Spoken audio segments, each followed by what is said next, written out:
how often do you need to replace your shocks? Well, let's talk about shocks and then struts. Okay, so we've got a shock here. This is a shock display. We'll show you what that does. And this is a strut. So the strut has basically a shock inside of it. It's just got this extra coil spring, which makes it more heavy duty. It's stronger. They typically last longer. They can handle a lot more weight on your vehicle.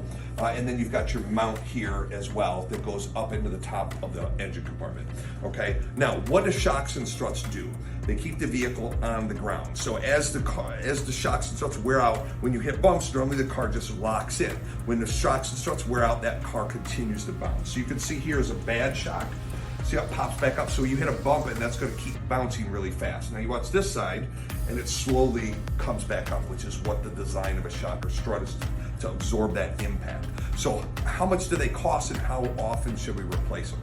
Typically, we recommend shocks every 7 to 10 years, about 100,000 miles. Struts are a little heavier duty, 10 years, 150,000 is about what you want to do. Now, you want to do that as maintenance. If they're leaking, they're repairs already. So you want to try to catch these before they're damaged at all, and as they're still functioning and not wearing out other components like your brakes, your tires, your steering suspension.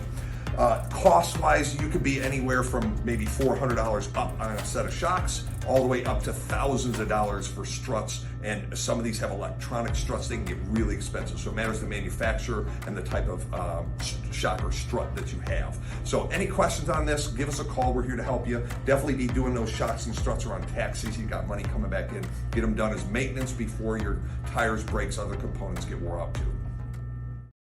877-4277